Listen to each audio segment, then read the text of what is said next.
اس time یہ نبی کریم صلی اللہ تعالیٰ علیہ وآلہ وسلم کا سہارا لے رہا ہے اپنی بخشش کے لیے، آگ سے بچنے کے لیے، تو اس کا مطلب ہے کہ حضور علیہ الصلاۃ والسلام کا کرتا مبارک اس کو آگ سے بچا سکتا ہے۔ تو بجائے اس کے کہ ہم بھی مرض الموت میں جا کے حضور کا سہارا لیں، ہم ابھی کیوں نہ لے لیں؟ اللہ پاک نے ان کے دلوں میں یہ بات ڈالی اور انہوں نے یہ سوچا کہ ابھی کیوں نہ ہم اس رحمت للعالمین صلی اللہ تعالی وسلم کا سہارا لے لیں، تاکہ ہم ہمیشہ کے لیے آگ سے بچ جائیں اور اللہ کے پیارے ہو جائیں۔ تو انہوں نے اسی وقت 1000 منافقین نے نبی پاک صلی اللہ تعالی وسلم کے پاس حاضر ہو کر اسلام قبول کر لیا اور حضور کی غلامی میں شامل ہو گئے۔ یہ اس کرتا مبارک کا فائدہ پہنچا۔ پھر جب اس کا وصال ہو گیا، مر گیا، عبداللہ بن ابی مر گیا، تو اس کا بیٹا چونکہ مخلص مسلمان تھا، اسلام لا چکا تھا، تو اس نے آ کے حضور علیہ السلام سے گزارش کی کہ یا رسول اللہ صلی اللہ علیہ وسلم، اب آپ نماز جنازہ کے لیے تشریف لے آئیں، باپ میرا مر گیا ہے۔ تو حضور علیہ السلام نے فرمایا کہ جاؤ تم خود ہی نماز جنازہ پڑھو اور اس کو دفن کر دو۔ اس نے پھر منت سماجت کی تو حضور علیہ السلام اٹھ کر چلنے لگے، تو پھر حضرت عمر فاروق رضی اللہ تعالی عنہ نے عرض کی یا رسول اللہ صلی اللہ علیہ وسلم، اب آپ اس کی نماز جنازہ کے لیے نہ تشریف لے جائیں جو اللہ کا بھی دشمن ہے اور اللہ کے رسول صلی اللہ علیہ وسلم کا بھی دشمن ہے، اسلام کا بھی دشمن ہے۔ تو اسی لمحے، لیکن حضور علیہ السلام جانے کے لیے تیار تھے، تو اسی لمحے حضرت جبرائیل علیہ السلام آئے اور انہوں نے حضور کا بازو پکڑا اور یہ آیت مبارکہ حضور علیہ السلام کو اللہ کی بارگاہ سے لا کے دے دی کہ وَلَا تُصَلِّ عَلَىٰ أَحَدٍ مِّنْهُمْ، کہ ان میں سے کسی کی بھی نماز جنازہ آپ نے نہیں پڑھنی۔ یہ ایک حکم یہ دیا، جو بھی مات ابداً، جو ان میں سے کوئی مر جائے ابداً، کبھی بھی قیامت تک ان کی نماز جنازہ نہیں پڑھنی۔ وَلَا تَقُمْ، اور نہیں آپ نے کھڑے ہونا ہے علی قبر ہی، اس کی قبر پر۔ نہیں، قبر پر کھڑے ہونے کا مطلب کیا؟ قبر پر کھڑے ہو کر دعا بھی نہیں مانگنی۔ اس کا مطلب کہ مومن کی قبر پر کھڑے ہو کر دعا مانگی جاتی ہے، اس کے اندر یہ حکم ہے کہ مومن کی قبر پر کھڑے ہو کر دعا مانگی جاتی ہے، مگر منافق کی قبر پر کھڑے ہو کر دعا بھی نہیں مانگنی، یہ حکم فرمایا۔ اور انہم کفروا، اس لیے کہ بے شک انہوں نے کفر کیا ہے باللہ، اللہ تعالیٰ کے ساتھ، ورسولہ، اور اس کے رسول صلی اللہ علیہ وآلہ وسلم کے ساتھ، وماتوا، اور مرے ہیں یہ اس حال میں، وہم فاسقون، کہ یہ فاسق ہیں، نافرمانی کی حالت میں ان کو موت آئی ہے، فسق کی حالت میں ان کو موت آئی ہے۔ اس لیے آپ نے نہ ان کی نماز جنازہ پڑھنی ہے کبھی بھی، نہ ان کی قبر پر کھڑے ہو کر دعا مانگنی ہے۔ اس سے ہمیں پتہ چلا کہ قبر پر کھڑے ہو کر دعا مانگنا مومن کے لیے حکم ہے۔ اور حضور علیہ السلام نے تو یہاں تک فرمایا کہ جب تم اپنے مسلمان بھائی کو دفن کرو قبر میں، تو قبر پر اتنی دیر تک موجود رہو جتنی دیر میں ایک اونٹ ذبح کر کے اس کا گوشت کاٹا جاتا ہے، اتنی دیر تک قبر پر موجود رہو اور ذکر کرو، دعا کرو اس قبر والے کے لیے۔ تو دعا کرنا قبر پر کھڑے ہو کر یہ بھی ضروری ہے، اللہ کا حکم ہے، نبی پاک صلی اللہ تعالیٰ علیہ وآلہ وسلم کا حکم ہے۔ اور اگر کوئی کہے کہ اس کا کوئی فائدہ نہیں پہنچتا قبر والے کو، بہت سارے ہمارے مسلمان بھائی ایسے ہیں مسلک کا فرق رکھنے والے کہ قبر والے کو ہماری دعا کا یا ہماری کسی بھی ایصال ثواب کا فائدہ نہیں پہنچتا، تو پھر سب سے پہلے ان سے یہ پوچھا جا سکتا ہے کہ نماز جنازہ بھی تو ایک دعا ہے۔ نماز جنازہ میں کوئی سجدے رکوع نہیں ہوتے، وہ مرنے والے کے لیے ایک دعا ہوتی ہے، قبر میں جانے والے کے لیے ایک دعا ہوتی ہے۔ تو اگر دعا کا فائدہ نہیں پہنچتا، ایصال ثواب کا فائدہ نہیں پہنچتا، تو پھر نماز جنازہ کیوں فرض ہے؟ تو مومن کی یہ شان ہے کہ اس کی نماز جنازہ بھی پورے تپاک سے، پورے اہتمام سے ادا کی جائے اور اس کی قبر پر دعا بھی مانگی جائے، لیکن منافق کا یہ بھی حصہ نہیں، یہ بہت بڑی سزا ہے اس کے لیے، نعوذ باللہ من، اس لیے کہ وہ اللہ اور اس کے رسول صلی اللہ علیہ وآلہ وسلم کا دشمن ہے۔ اور وہ فسق کی حالت میں دنیا سے جاتا ہے، نعوذ باللہ من۔ پھر اللہ پاک فرما رہے ہیں یعنی منافق کے لیے بخشش کی دعا بھی نہیں ہو سکتی، اور مومن کے لیے بخشش کی دعا اللہ پاک نے اپنے نبی صلی اللہ تعالیٰ علیہ وسلم کو، پیچھے بھی ہم پڑھ چکے ہیں کہ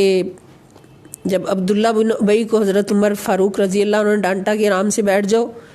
منافق ہو بہت بڑے اور خام خواہ کھڑے ہو کے نبی پاک صلی اللہ علیہ وسلم کی شان میں قصیدے پڑھنے لگ جاتے ہو تو تمہارا تو کوئی عمل ہی اللہ کو قبول نہیں۔ تو وہ غصے سے وہاں سے نکل آیا، لوگوں نے روکا کہ جاؤ تم نبی پاک صلی اللہ علیہ وسلم کے پاس بارگاہ میں جا کے معافی مانگو اور اپنے لیے بخشش کی دعا کراؤ۔ تو اس نے کہا کہ نہیں، میں نے دعا نہیں کرانی، مجھے کوئی ضرورت نہیں، اس طرح کی باتیں کی۔ تو جب رسول پاک صلی اللہ تعالیٰ علیہ وآلہ وسلم کی بارگاہ میں یہ بات پہنچی تو اللہ پاک نے فرمایا کہ آپ اس کے لیے اگر 70 بار بھی مغفرت مانگے تو اللہ تعالیٰ ان کو نہیں بخشے گا۔ یعنی حضور علیہ السلام کی دعا کبھی بھی اللہ پاک رد نہیں فرماتے، کسی بھی نبی کی دعا رد نہیں ہوتی، قبول ہوتی ہے، مگر ایک کافر کے لیے، منافق کے لیے اللہ پاک نے فرمایا 70 بار بھی دعا مانگو تو قبول نہیں ہوگی اس کے حق میں۔ اور مومن کے لیے اللہ پاک نے قرآن کریم میں واضح فرما دیا کہ مومن میرے مصطفیٰ صلی اللہ تعالی علیہ وسلم کی بارگاہ میں بیٹھ کر تو دیکھے کہ ایک بار جب وہ بیٹھتا ہے اور دعا کے لیے ہاتھ اٹھاتا ہے میری بارگاہ میں، وسیلہ میرے محبوب صلی اللہ تعالی علیہ وسلم کو بنا لیتا ہے تو لوجد اللہ تواب الرحیم، ادھر میرے مصطفیٰ صلی اللہ علیہ وسلم کی سفارش پہنچتی ہے، شفاعت پہنچتی ہے، تو اللہ تعالیٰ فوراً اس کے سارے گناہ بھی معاف کر دیتا ہے اور ہمیشہ کے لیے اس کو جنتی بنا دیتا ہے۔ قرآن کریم کی آیت اس پر گواہ ہے کہ وَلَوْ أَنَّهُمْ إِذ ظَّلَمُوا أَنفُسَهُمْ جَاءُوكَ فَاسْتَغْفَرُوا اللَّهَ وَاسْتَغْفَرَ لَهُمُ الرَّسُولُ لَوَجَدُوا اللَّهَ تَوَّابًا رَحِيمًا۔ کیا میرے مصطفیٰ صلی اللہ علیہ وسلم آپ کے یہ غلام امتی اگر یہ اپنی جانوں پر ظلم کر بیٹھے، مومن مسلمان منافق نہیں، مومن اگر اپنی جانوں پر ظلم کر بیٹھے تو ان کو حکم ہے کہ آپ کے پاس آ جائیں، آپ کی بارگاہ میں آ جائیں، جاؤ کا آپ کے پاس آ جائیں، بیٹھے آپ کے پاس، نسبت آپ کی لیں، وسیلہ آپ کا لیں، فاستغفر اللہ، پھر اللہ تعالیٰ سے معافی مانگے، واستغفر لہم الرسول، اور فقط ان کے معافی مانگنے پر اللہ تعالیٰ معاف نہیں فرما دیں گے بلکہ ان کے لیے اللہ کے رسول صلی اللہ تعالیٰ علیہ وسلم بھی شفاعت فرمائیں۔ اب یہاں سے مقصد سمجھ آیا کہ اللہ کے رسول صلی اللہ تعالیٰ علیہ وسلم کے در پہ کیوں بٹھایا جا رہا ہے کہ جب تک رسول اللہ صلی اللہ علیہ وسلم کی شفاعت تمہیں نصیب نہیں ہوگی تب تک اللہ تمہیں معاف نہیں کرے گا، کیونکہ اللہ کے پکڑے چھڑائیں محمد صلی اللہ علیہ وسلم، اور محمد کے پکڑے چھڑا کوئی نہیں سکتا۔ علامہ اقبال نے اس شعر کو کچھ یوں بیان کیا کہ عجب ہے تماشا کہ دوزخ کی آتش جلائے خدا اور بجھائے محمد صلی اللہ علیہ وسلم۔ عجب ہے تماشا کہ دوزخ کی آتش جلائے خدا اور بجھائے محمد صلی اللہ علیہ وسلم، کہ اللہ کے پکڑے چھڑائیں محمد کے پکڑے چھڑا کوئی نہیں سکتا۔ اللہ کے پکڑے کون ہے کہ مومنوں نے گناہ کر لیے، اللہ نے پکڑ لیا، پھر فرمایا آ جاؤ رحمت للعالمین کے در پہ آ جاؤ، اگر سیدھے میرے پاس آئے تو میں رحمان و رحیم بھی ہوں اور جبار و قہار بھی ہوں۔ میری رحمت بھی ایک طرف ہے اور ایک طرف میرا غصہ بھی ہے، غصہ بھی آ سکتا ہے تمہارے اوپر، تمہیں سزا میں بھی پھینک سکتا ہوں، اور اگر رحمت للعالمین کے در پہ سیدھے آ گئے جس کو مومنوں میں نے بنایا ہی تمہارے لیے، بھیجا ہی گناہ گاروں کے لیے، قد جاءکم رسول من انفسکم عزیز علیہ ما عنتم حریص علیکم بالمؤمنین رؤوف الرحیم۔ مومنوں کے لیے وہ رؤوف بھی ہے، رحیم بھی ہے۔ مومنوں اگر تم سے گناہ ہو گئے تو سیدھے میرے پاس نہ آنا، اس کے پاس آ جاؤ جس کو میں نے تمہارے لیے رحمت للعالمین بھی بنایا ہے اور رؤوف الرحیم بھی بنایا ہے۔ تو جب مومن در مصطفیٰ صلی اللہ علیہ وسلم پہ جا کر بیٹھتے ہیں تو حضور پھر اللہ کے حکم سے دست شفاعت اٹھاتے ہیں اور اپنی زبان اقدس سے دعا فرماتے ہیں کہ اللہ یہ میرے در پہ آگے ان کو بخش دے، یہ میری غلامی میں آگے ان کو بخش دے۔ تو اللہ تعالیٰ فرماتے ادھر میرے مصطفیٰ کے ہاتھ اٹھتے ہیں لوجد اللہ تواب الرحیم،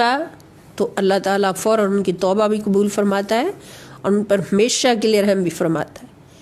اور یاد رکھیں یہ حصہ مومنوں کا ہے۔ اور مومن کون ہے؟ مومن وہی ہیں جن کے دل میں بھی مصطفیٰ ہے، جن کی زبان پہ بھی مصطفیٰ ہے صلی اللہ تعالیٰ علیہ وسلم،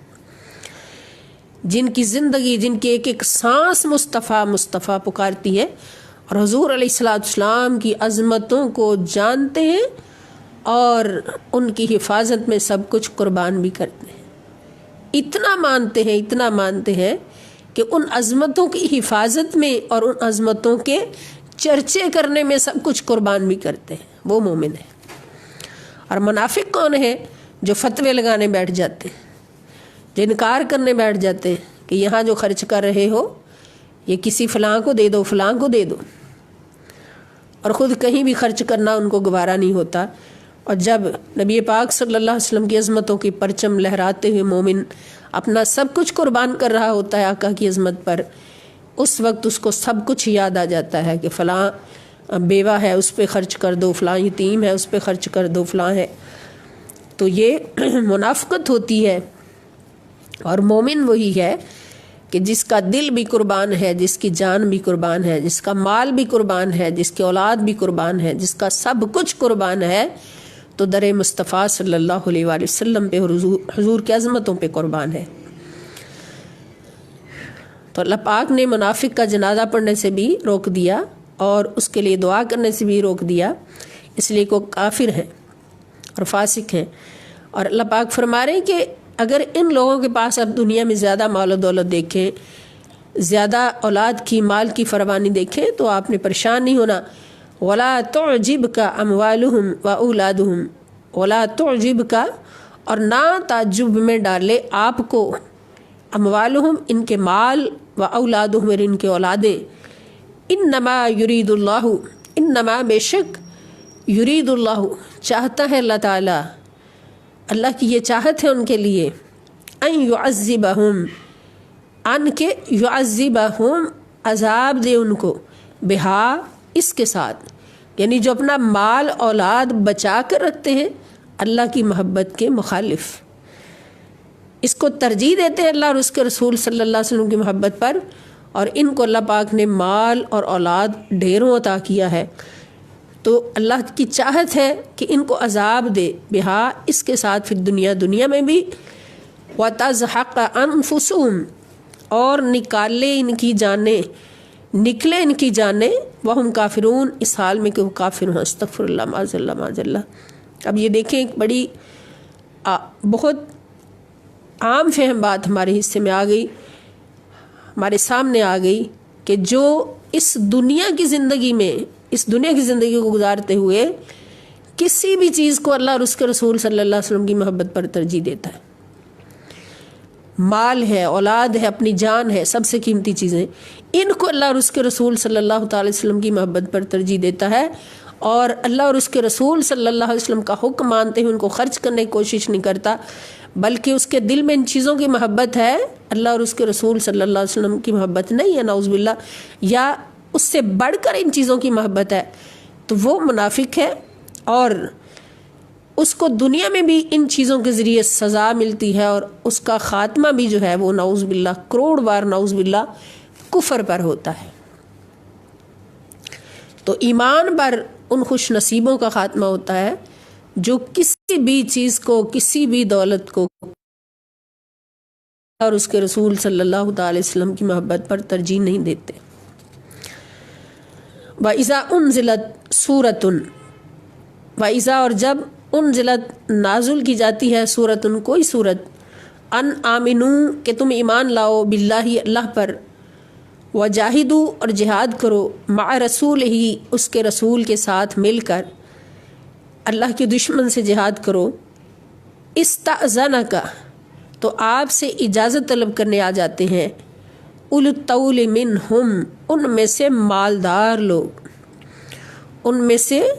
صاحب وسعت لوگ، جن کے پاس مال اولاد کی بہت وسیع ہوتی ہے، فراوانی ہوتی ہے، وسعت ہوتی ہے، وہ آپ سے اجازت طلب کرنے آ جاتے ہیں، بہانے بناتے ہیں کہ ہم نہیں جا سکتے، ہمیں اجازت دے دیں، اجازت دے دیں۔ وقالو، اور کہتے ہیں ذرنا، چھوڑ دیجئے ہمیں، نکم مع القاعدین، نکم ہم ہو جائیں، مع القاعدین بیٹھ رہنے والوں کے ساتھ، یعنی جو پیچھے بیٹھ رہنے والے ہیں ان کے ساتھ ہم شامل ہو جائیں۔ اور وہ ایسا کیوں کرتے ہیں؟ رضو، وہ راضی ہیں اس بات پر، انہوں نے پسند کر لیا ہے، بِأَن یکونوا، کہ وہ رہیں، مع الخوالفی، پیچھے رہ جانے والوں کے ساتھ یا فسادیوں کے ساتھ، انہوں نے پیچھے رہ جانے والوں کے ساتھ رہنا پسند کر لیا ہے۔ اور وَطُبِعَ عَلَىٰ قُلُوبِهِمْ، اور مہر لگا دی گئی ہے، عَلَىٰ پر، قلوبہم ان کے دلوں پر مہر لگا دی گئی ہے، فَهُمْ لَا يَفْقَهُونَ، پس وہ سمجھتے ہی نہیں اس جہاد کی عظمت کو، اور جہاد پر جانے والوں کی عظمت کو اگر وہ سمجھتے تو ایسا نہ کرتے۔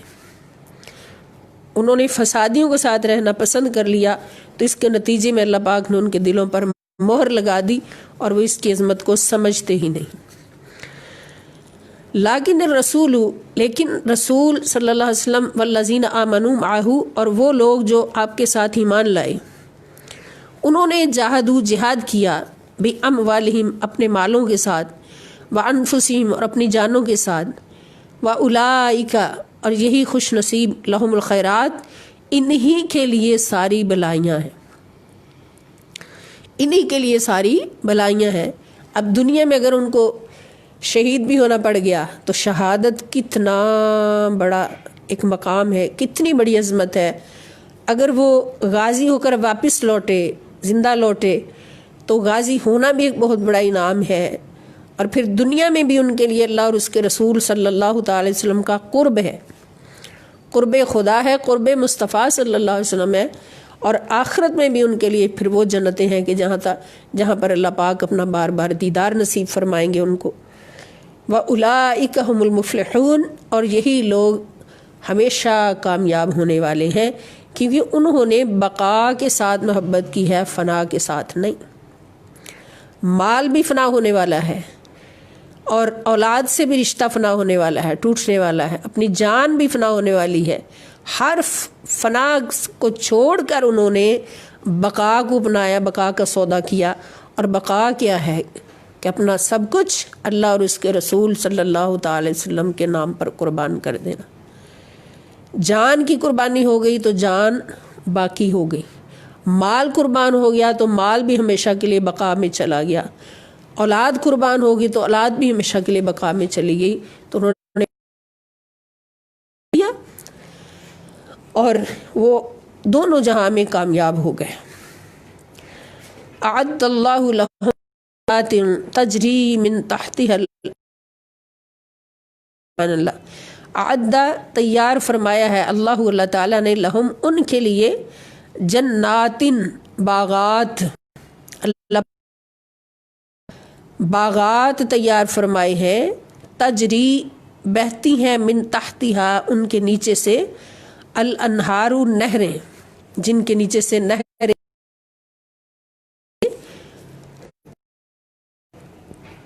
جو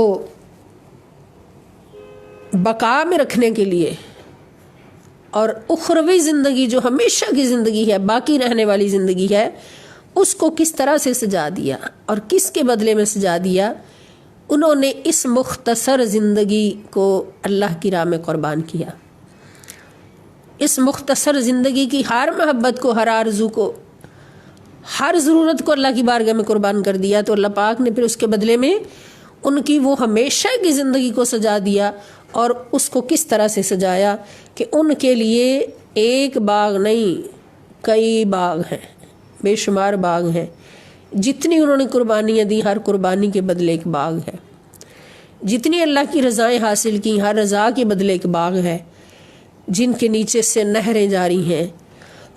دودھ کی نہریں ہیں، شہد کی نہریں ہیں، شراب طہورہ کی نہریں ہیں، اور سب سے افضل نہر کوثر ہے۔ نہر کوثر سے جاری ہونے والی، حوض کوثر سے جاری ہونے والی جو حوض محمد رسول اللہ صلی اللہ تعالیٰ علیہ وسلم کو اللہ پاک نے عطا فرمایا، اس سے جاری ہونے والی نہر ہے۔ خالدین فیہا، وہ ہمیشہ ہمیشہ رہیں گے اس میں، ذالک الفوز العظیم، اور یہ بہت بڑی کامیابی ہے، اور یہ بہت بڑی کامیابی ہے کہ اللہ پاک ان کو یہ کامیابی عطا فرمائیں گے۔ اور یہ کس کے بدلے کہ انہوں نے اللہ اور اس کے رسول صلی اللہ تعالیٰ علیہ وآلہ وسلم کی بارگاہ سے ملنے والے پیغام کو بھی سمجھا اور احکام کو بھی سمجھا، اور اطاعت و اتباع میں کوئی کسر نہیں چھوڑی، اور اپنا سب کچھ اللہ اور اس کے رسول صلی اللہ تعالیٰ علیہ وآلہ وسلم کی محبت میں ہیج سمجھا، قربان کر دیا، اور سب سے اوپر اللہ اور اس کے رسول صلی اللہ علیہ وسلم کی محبت کو رکھا، دین کی محبت کو رکھا۔ اگر جہاد کا وقت آیا تب بھی وہ تیار تھے، نماز کا وقت آیا تب بھی وہ تیار تھے، روزے کا وقت آیا تب بھی تیار تھے، حج کا وقت آیا تب بھی تیار تھے، زکوٰۃ کا وقت آیا تب بھی تیار تھے۔ ہر موقع پر اللہ کے حکم کے منتظر رہے۔ اللہ پاک جو حکم ان کو فرماتے گئے وہ تن من دھن قربان کرتے ہوئے اس حکم پر عمل پیرا ہوتے گئے۔ یہی اللہ کے وہ بندے ہیں جو اولئک ھم المفلحون، جو ہمیشہ ہمیشہ جنت میں رہیں گے، ہمیشہ ہمیشہ کے لیے کامیاب کر دیے گئے، اور ان کے لیے اللہ پاک نے بے شمار جنتیں تیار فرمائیں۔ اللہ پاک ہمیں بھی ان خوش نصیب مومنین، مفلحین، کاملین، صالحین، مخلصین اور مخلصین میں ہمیشہ شامل رہ کر زندگی گزارنے کی توفیق عطا فرمائیں۔ اللہ پاک ہماری کوتاہیاں، غلطیاں معاف فرمائیں، اور ہمیں اپنے دین پر ثابت قدمی نصیب فرمائیں۔ وما علی الا البلاغ المبین۔ والسلام علیکم ورحمۃ اللہ وبرکاتہ، وإلی اللقاء انشاءاللہ تعالی۔ کل بھی انشاءاللہ کلاس ہوگی۔ ابھی یہ کلاس جمعرات تک 4 دن جاری رہے گی۔ تمام دوستوں سے گزارش ہے کہ پابندی فرمائیں۔